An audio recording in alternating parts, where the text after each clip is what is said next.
네, 오늘 저희가 함께 나눈 말씀의 제목은 아직도 빵이 무서운가? 이런 제목을 정해봤습니다.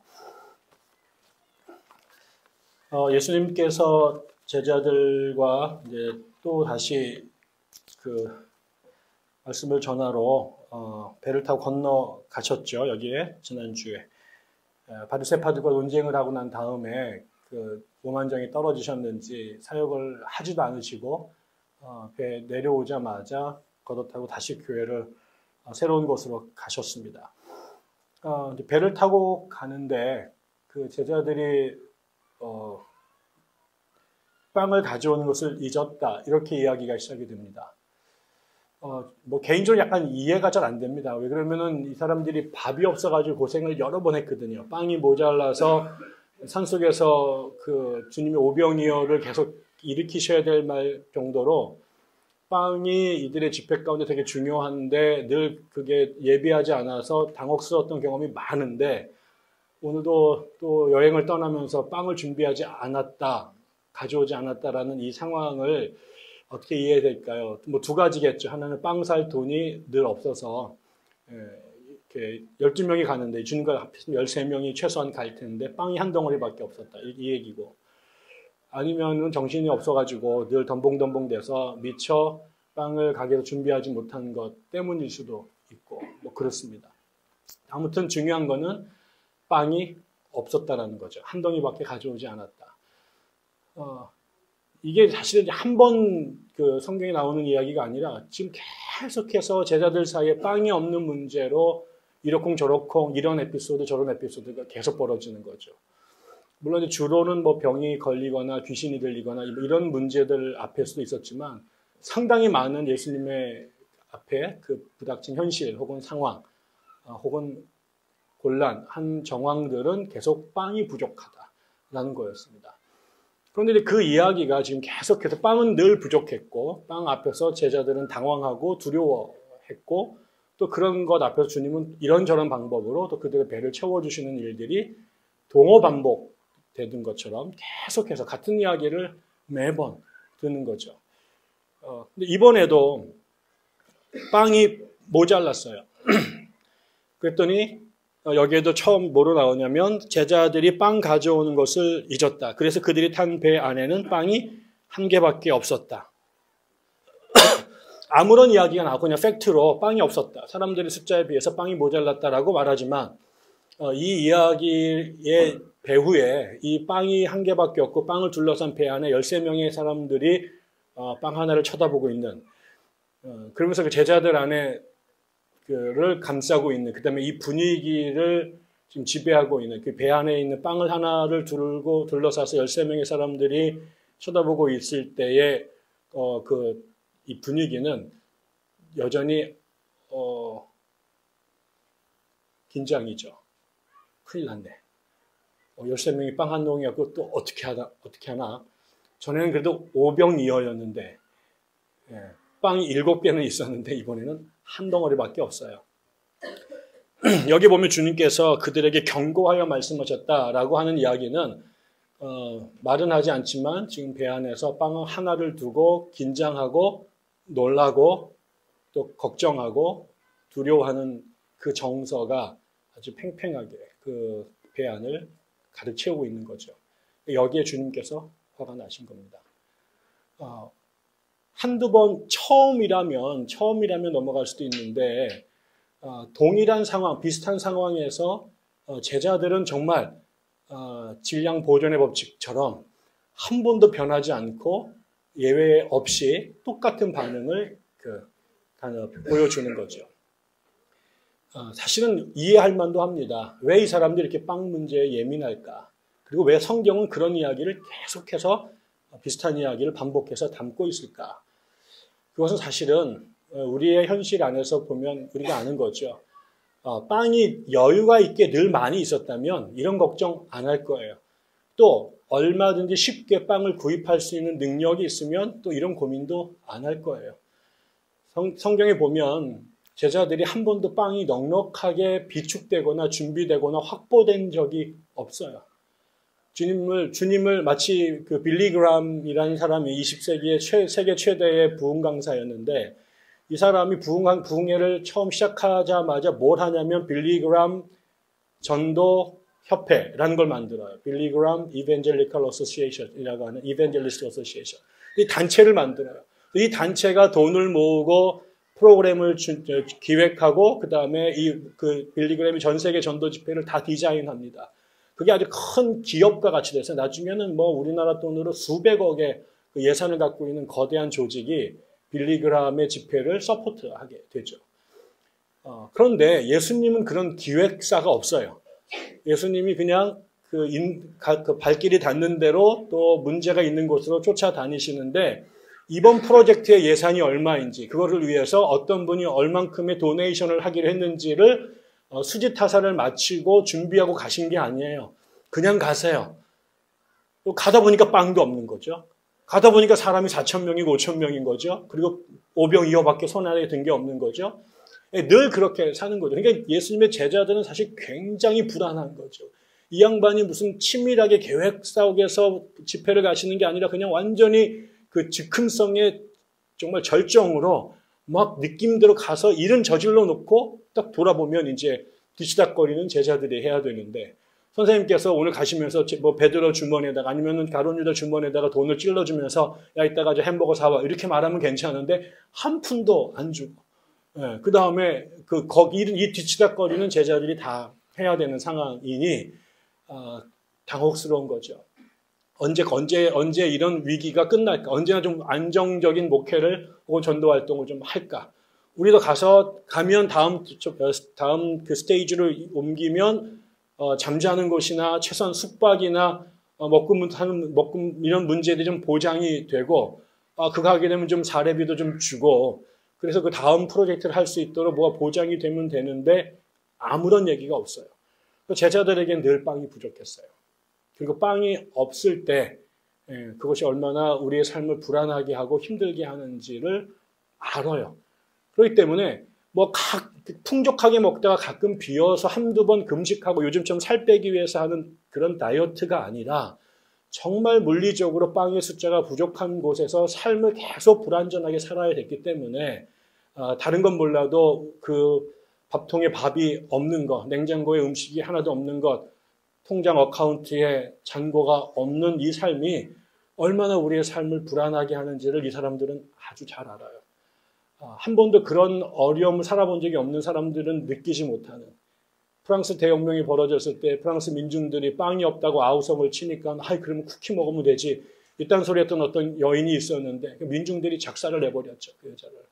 근데 그분들은 실제로 왜 한 번도 빵이 없는 것을 직면해 본 적이 없었고 빵이 없으면 옆에 쿠키가 온갖 종류로 뷔페식으로 차려져 있는 곳에 살았기 때문에 사람들이 빵을 달라라고 하는 소리를 이해할 수 없지만 내일에도 식탁에 빵이 오를지를 모르는 사람들에게는 이거는 너무나 절박하고 그래서 예민하고 무서워요. 저희가 유학을 했을 때도 그런 경험들을 한 적이 있습니다. 저는 사실 늘 가난했기 때문에 돈이 준비된 적이 없으니까 돈이 없는 게 너무 자연스럽고요. 갑자기 통장에 돈이 들어오면 눈이 놀라는 거죠. 근데 우리 아내는 저보다 훨씬 더 유복한 곳에서 살았습니다. 이 사람은 한 번 살면서 은행에 잔고가 없어가지고 내일 걱정해 본 적이 없는데 우리가 살면서 부닥쳐도 가장 큰 것은 이제 우리가 늘 통장 잔고가 없잖아요. 근데 우리 아내는 극도로 불안한 거예요.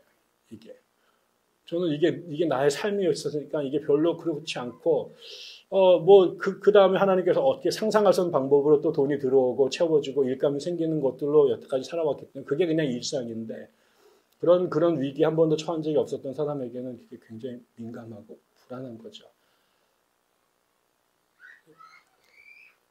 이게 우리들의 삶이고 대부분의 삶입니다.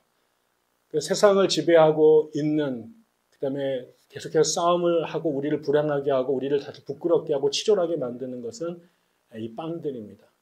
빵이 두 개가 있으면은 삶의 마음의 릴렉스가 확 되고 빵 쪼가리가 점점 줄어들게 되면은 긴장하게 되고 죽을 것 같고 들어와야 될 돈이 안 들어오게 되면 써야 될 돈들은 많은데 이게 그 어카운트가 달랑달랑하고 제때 동전 몇 개가 들어오지 않으면 그것 때문에 삶이 절망하고 그렇죠. 그런 경험들 해보셨나요? 그냥 쿠키 먹으면 되나요? 우리는 사실 빵이 없는 삶을 늘 살았습니다. 주님이 이 문제 앞에 사실 우리가 뒤에 보는 것처럼 앞에도 기억했던 것처럼 끊임없이 그런 제자들에게 공급을 해주시는 경험들을 했는데 제자들은 다시 빵이 떨어지자 예전에 주님께서 베풀었던 은혜 이런 것들 기적 오병이어 이런 거는 하나도 기억이 안 나고 다시 마치 제일 처음으로 빵이 없는 상태에 놓인 것처럼 경악을 하고 두려워하고 놀라는 거죠. 이게 우리들의 삶입니다. 출애굽을 한 이후에 하나님께서 구름 기둥과 불 기둥으로 메추라기와 또 만나로 또 하나님께서 온갖 능력으로 이스라엘 백성들을 지키시고 먹이지만 조금만 다시 음식이 공급되는 시간이 지체되면 또 새로운 적이 내 앞에 나타나면 하나님께서 그동안에 우리과 함께 하시면서 일하셨던 모든 것들은 하나도 기억이 안 나고 다시 처음으로 이 적들 앞에 이 빈곤의 상태에 던져진 것처럼 이스라엘 민족이 경악을 하면서 다시 애굽으로 돌아가자라고 발광을 했던 것 이것처럼 이 사람들이 끊임없이 하나님의 은혜를 예수를 통해서 보았지만 다시 빵이 하나가 되면 마치 모든 프로그램을 리셋해서 다시 처음 앞으로 돌아간 것 같이 두렵고 떨리고 그런 거죠. 우리도 그렇지 않습니까? 여기까지 사실 주님의 은혜가 없었으면 우리가 어떻게 살아왔겠어요? 모두 다 발버둥 치고 살았지만 발버둥 친 것만큼 여러분의 주머니에 여러분의 소나기에 열매가 맺혔으면 아마 여기 있는 사람들 대부분은 여기 안 모였을 거예요. 오죽했으면 돌다가 백향나무까지 내려오셨겠어요. 이게 우리도 그렇지 않나요? 우리들의 기도에 지금 죽으라고 일생 동안 공부하고 죽으라고 열심히 해서 기업에 들어가지만 그 죽으라고 하루에 정말 단내가 나도록 뛰어다니지만 그 수고와 애씀에 근거해서 여러분 처음에 꿈꿨던 열매들이 손에 또박또박 다져주면 참 좋은데 그렇지도 않고 또 그렇게 해서 확보해 놨다고 생각하지만 그렇게 열심히 보호하고 지키려고 했으나 상상하지 않았던 것들이 정말 너무나 창조적인 방법으로 우리의 것들을 다 흔들어버리고 뺏어가고 날아가는 적들이 무지무지 많잖아요. 제가 전에 봤더니요. 우리나라의 100대 기업의 역사를 본 적이 한 번 있습니다. 공병호 씨가 쓴 책을 보니까 1940년대, 50년대 우리나라의 100대 기업에 들었던 기업이 50년대, 60년대에도 100대 기업에 든 회사가 절반이 안 됩니다.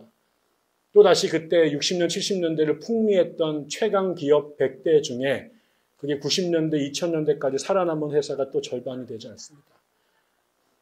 제 친구도 아버지가 중소기업에 꽤 중소기업 중에 아주 강건한 그런 회사의 사장님이셨는데 저 대학 때는 어느 날 그 대기업에서 어음 처리를 며칠 늦춰준 것 때문에 그 30년 쌓았던 기업이 하루아침에 부도가 나서 그 귀공자같이 다니던 아이가 과외를 하고 누나는 피아노 교습을 하고 부모님들은 이 반지하에 방으로 이사 가는 거를 제가 본 적도 있습니다. 1학년 때 우리 동기 중에 제일 부자였는데 3학년이 됐을 때 우리보다 훨씬 더 어려운 삶을 살게 돼서 학교를 거의 나오지 못하게 하는 경우도 보았거든요. 노력하지 않은 거 아닙니다. 최선을 다했습니다. 그러나 우리가 지킬 수 없는 상황들이 늘 있는 거죠. 그게 이제 우리를 늘 불안하게 합니다. 그래서 계속 우리의 관심사는 오늘도 빵이 확보되어 있는가, 내일도 먹을 빵이 나의 냉장고에 남아 있는가. 그것이 우리의 초미의 관심사고 인류의 역사도 그 빵을 보존하려고 하는, 빵을 확보하려고 하는 전쟁, 투쟁의 싸움이죠. 누가 홉스가 말한 것처럼 만인 대 만인의 투쟁이라고 하는 것이 결국은 빵을 안정적으로 내 주머니에 확보하려고 하는 인류의 몸부림이었다고 볼 수 있습니다. 그런데 이 당면에서 제자들이 이렇게 놀래서 또다시 빵 때문에 이렇게 멘붕 상태에 빠지자 주께서 호통을 치시면서 경고를 하시는데 아주 뜻밖의 말씀을 하세요. 너 왜 옛날 얘기를 기억 못해? 왜 그따위로 살아? 이렇게 말씀하신 게 아니라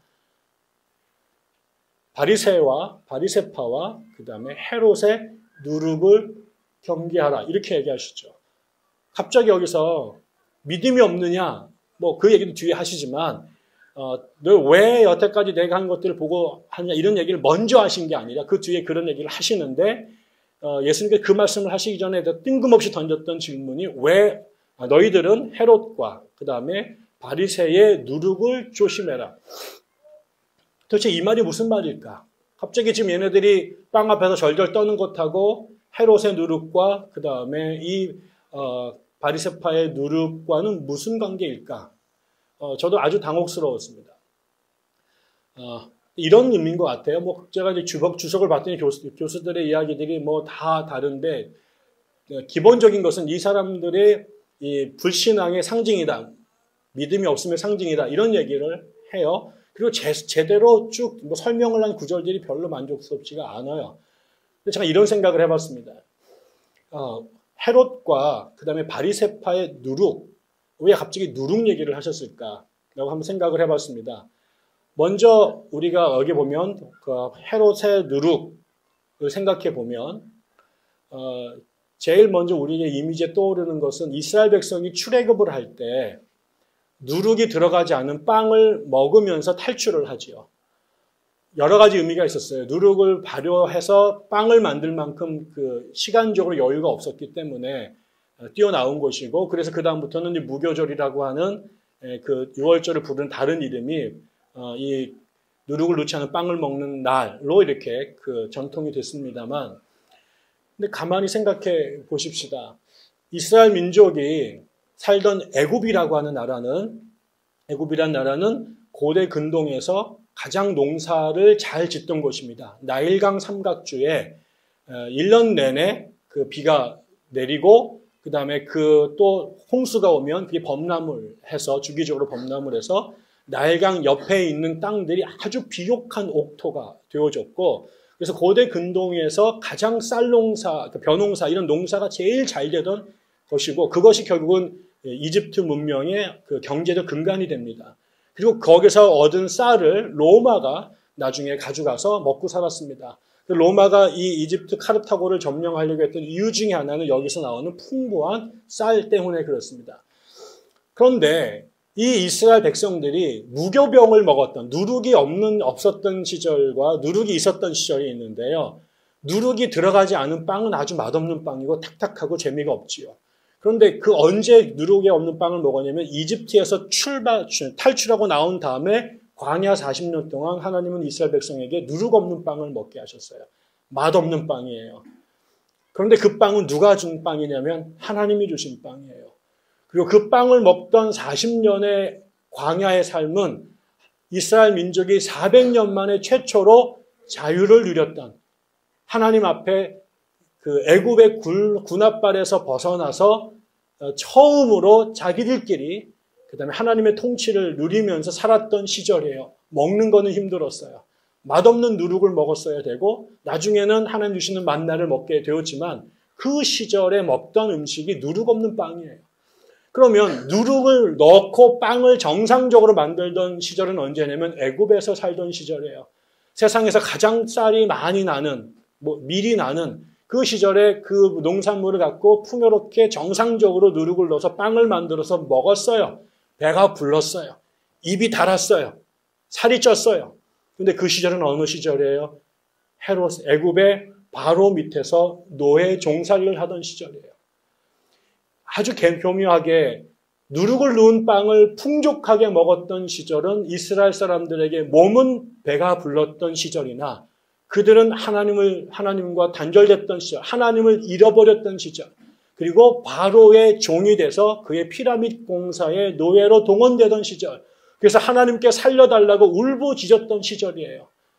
그러나 누룩을 먹었던 그 시절은 바로가 주는 빵이 아니라 하나님이 주신 빵이었고, 그 빵은 우리의 입술에는 불편하고 배를 충분하게 채울 수 있는 빵도 아니었지만 그 빵을 먹던 시절은 이스라엘과 하나님의 역사 가운데 가장 친밀하게, 하나님의 통치를 가장 온전하게, 하나님의 살아계심을 가장 강력하게, 하나님이 인류의 중심이었던 이집트의 레 황제가 아니라 하토르의 왕, 하토르라는 신이 세상의 군주가 아니라 야훼 그분이 인류를 지으신 위대한 유일하신 하나님이라고 하는 사실을 가장 온 감각과 삶으로 경험하고 확신했던 시절.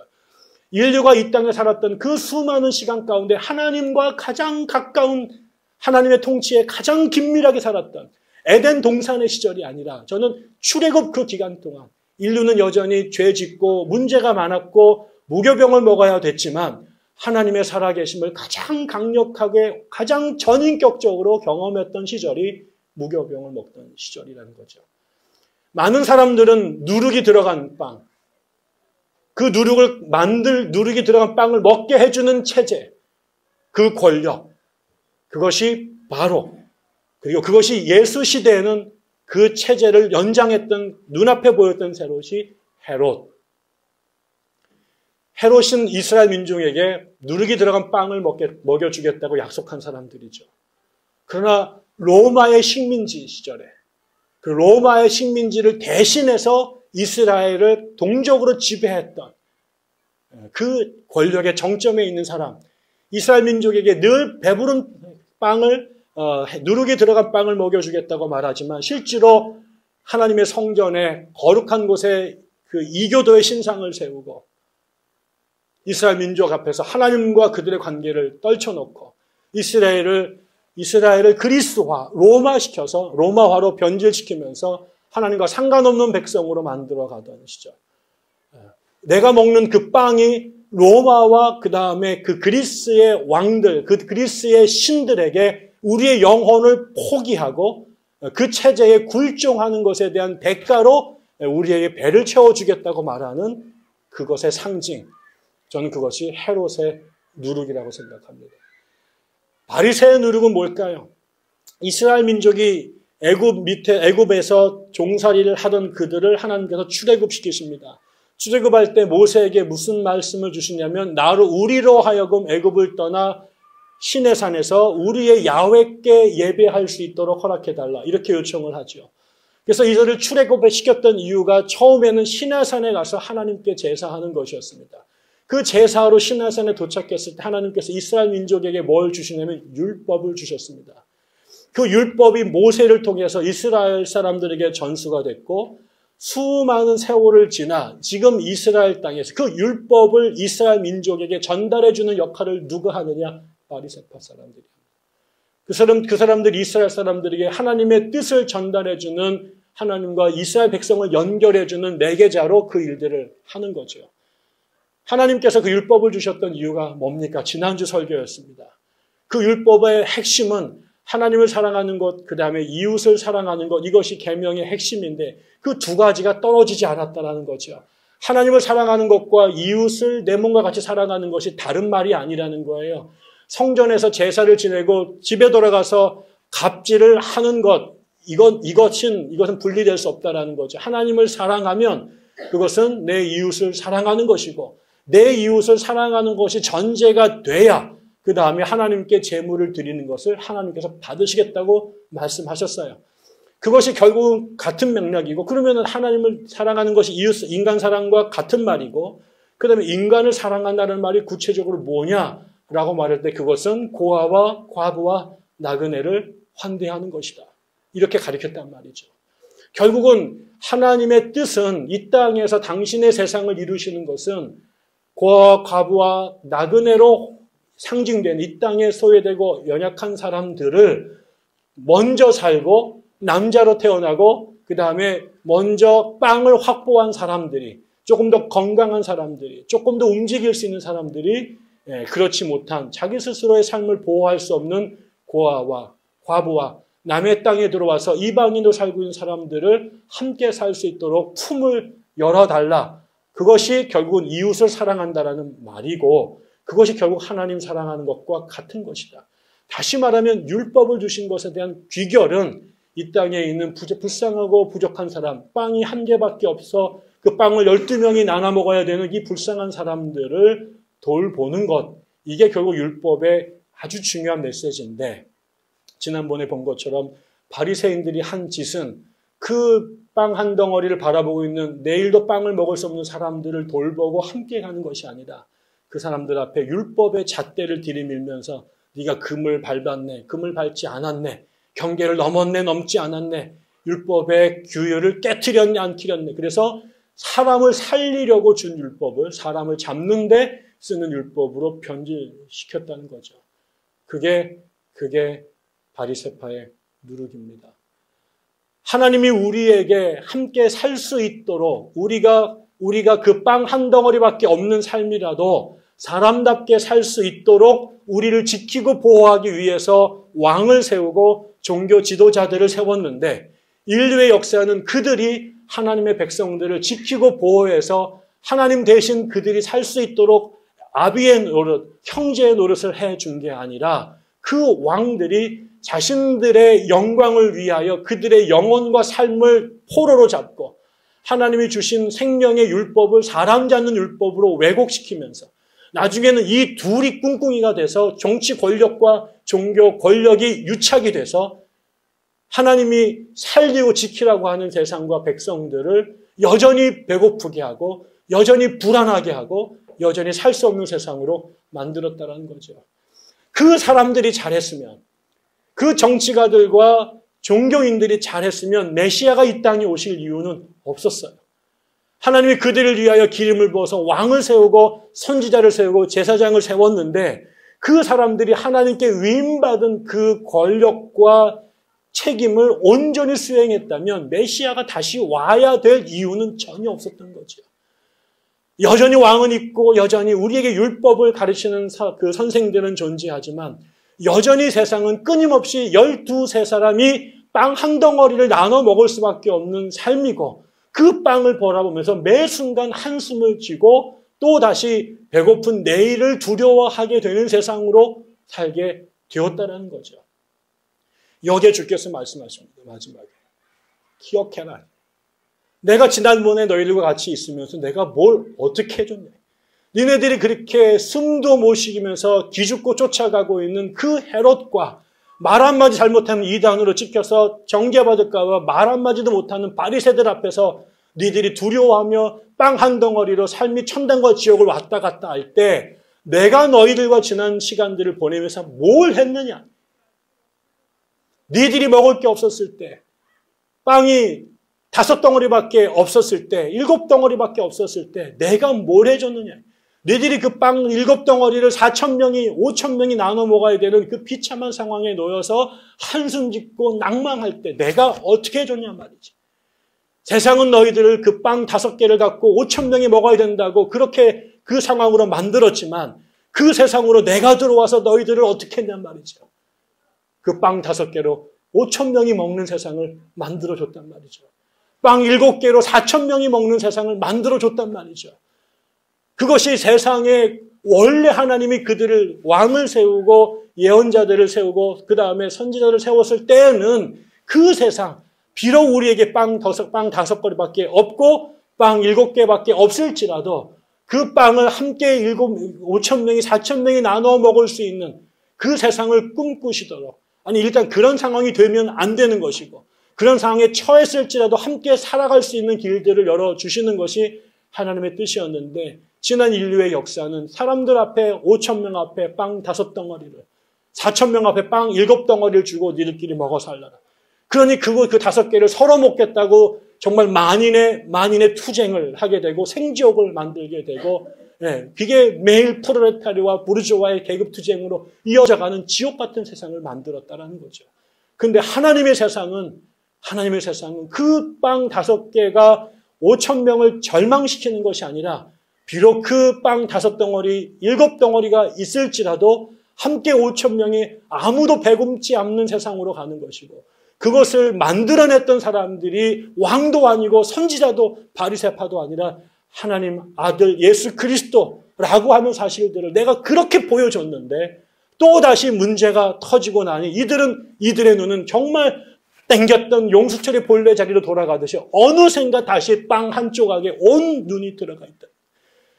빵 5개로 5,000명을 먹였던 그 예수가 옆에 계시는데 이 상황이 되자 이들은 다시 주님을 바라보는 것이 아니라 그들은 다시 빵에게 눈이 돌아가서 우주를 지으신 분, 빵 한 덩어리로 수백만 명을 먹여 살 수 있는 그 창조주 하나님, 무에서 유를 만드신 하나님 옆에 계시고 그 임마누엘 하나님 우리 가운데 계심에도 불구하고 우리는 매 순간 하나님을 바라보는 것이 아니라 우리는 끊임없이 반복해서 빵에게 시선을 빼앗기고 그 하나님 앞에서차 불안하고 하나님 앞에서차 여전히 배고프고 하나님 앞에서 여전히 비참하고 처참하게 우리를 무너뜨린 거죠.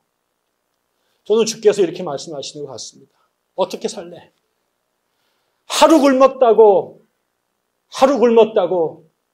하나님이 주신 장자의 특권을 동생에게 팔아넘겼던 에서처럼 살래?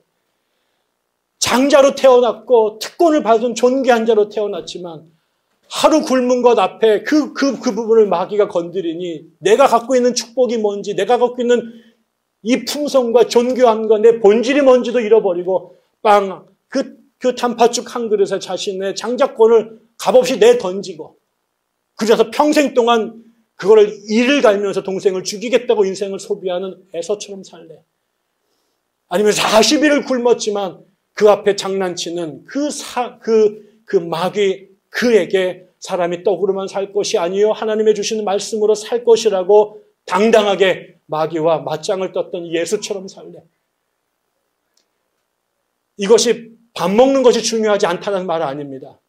그것이 이 문제가 무가치하다는 말이 아닙니다. 이것이 우리의 삶을 이렇게 만들어갈 만큼 너무나 중요하고 무서운 문제입니다. 그런데 그 무서운 그 배를 채우기 위한 우리의 빵을 마귀가 붙드는 순간 우리 하나님의 아들들을 그 빵 앞에서 장자권을 내던지고 비인간집 짐승처럼 살아가게끔 만드는 가장 무서운 그 유혹의 미끼가 빵이죠. 그런데 하나님께서 우리에게 원하시는 것은 빵이 부족하거나 빵의 문제가 무가치하다고 하는 것이 아니라 그 빵의 문제가 우리를 하나님의 아들에서 장자에서 언제든지 우리의 영혼을 팔아넘기는 그리고 짐승처럼 살아가는 존재로 전락하지 말고 빵이 우리를 사람되게 하는 것이 아니라 빵을 얼마나 많이 먹었느냐가 우리를 인간되게 만드는 것이 아니라 내 은행 어카운트에 얼마나 많은 돈을 채워놓고 내가 얼마나 비싼 빵을 먹느냐가 우리를 존귀하게 만드는 것이 아니라 그것이 우리에게 창조된 목적이 아니라 우리가 하나님께서 우리를 빚으신 그 형상대로 존귀한 존재로 살아야 되는데 그 빵 앞에서 하나님을 바라보지 못하고 하나님이 그렇게 우리의 빵을 채워주심에도 불구하고 빵 한쪽이 빌 때마다 우리가 다시 짐승으로 그 다음에 영혼을 팔아넘기는 에서로 전락하는 우리들에게 네가 어떻게 살 것인지를 우리에게 도전한다고 생각하는 것입니다. 주님을 바라보게 되면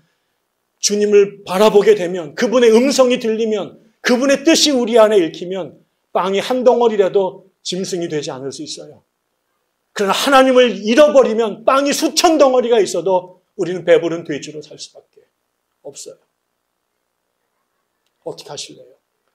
끊임없이 빵을 쫓아다니다가 평생 동안 빵만한 존재가 될 것인지 끊임없이 에서의 삶을 반복할 건지 아니면 주님 앞에서 기분 좋게 그 빵덩어리를 발로 걷어차고 일어날 수 있는 그런 사람으로 우리가 살 것인지. 교회마저도 계속해서 빵을 사라고 말합니다. 빵을 버는 방법을 가르쳐줍니다. 그건 세상이 가르쳐주는 것입니다. 교회까지 그 얘기를 하는 것이라면 우리가 모일 이유가 없지요. 그러나 그 빵 앞에 우리의 장자권을 던지지 않을 수 있는 사람, 빵 앞에서도 마귀와 맞짱을 뜰 수 있는 사람, 내가 빵 때문에 사는 게 아니라 하나님과 함께 하나님의 사람으로 사는 사람이라고 외칠 수 있는 사람으로 살아가야 되지 않을까요? 여러분, 여전히 우리는 빵은 우리를 두렵게 합니다. 저라고 별거 아닙니다. 그러나 우리가 주님을 바라보면 100번 지나가도 한 번 이길 수 있습니다. 그 다음에 2번 이길 수 있습니다. 그리고 좀 더 큰 빵 앞에 싸울 수 있습니다. 저는 여러분들이 그런 삶, 매일매일 빵 앞에서 전율하고 무너지는, 그래서 인간이기를 포기하고 그냥 그런 존재로 살아가기를 멈추고 이제는 주님 때문에 빵을 넘어설 수 있는, 주님과 함께 빵을 이길 수 있는, 그래서 결국은 그 빵으로 우리를 장난치는 귀신들, 장난들을 극복해 나갈 수 있는, 그래서 빵 앞에 하나님의 형상을 가진 존재로 살아갈 수 있었으면 좋겠습니다. 우리 교회가 그런 사람들, 그런 신앙적 호연지기를 가진 예수쟁이들이 그렇게 배출되었으면 정말 좋겠습니다. 기도하겠습니다. 하나님 아버지, 늘 우리는 두렵습니다. 오늘도 우리가 먹을 빵이 준비되어 있는지, 그렇지 않은지, 내일도 그 빵이 내게 돌아올지, 그렇지 않을지, 그것이 우리의 온 신경을 자극하고 우리의 궁극의 관심이 되어 우리를 지배하고 결국 우리가 빵을 숭배하는 자로 그렇게 우상 숭배자로 전락될 수밖에 없을 때가 다시 우리의 일상이고 대부분의 삶입니다. 하나님, 그런 우리에게 주께서 찾아오셔서 우리에게 당신의 말씀을 들려주셨고 이 세상을 향한 하나님의 뜻과 마음을 전해주셨습니다. 하나님, 저희가 눈을 들어 빵에 집착했던 우리의 눈을 들어 우리 곁에 계신 임마누엘 주를 바라볼 수 있도록 인도해 주시고 우리가 사는 것이 빵을 위해 사는 것이 아니라 먼저 그의 나라와 의를 구하는 삶, 우리 앞에서 먼저 그 문제를 극복하고 걸어가셨던 예수 그리스도를 온 마음 다해 바라보며 그 뒤를 따를 수 있는 사람들 되게 하시옵소서. 세상의 모든 귀신들이 우리를 빵 하나 갖고 장난치며 우리를 조롱할 그런 시대에 당차게 그들의 그 빵을 뿌리칠 수 있고 그 앞에 사람으로, 특히 하나님의 사람으로 당당하게 살아갈 수 있도록 저희들을 지켜주시고 보호해 주시고 힘 주시기를 원합니다. 주께 감사드리며 예수님의 이름으로 기도드립니다. 아멘.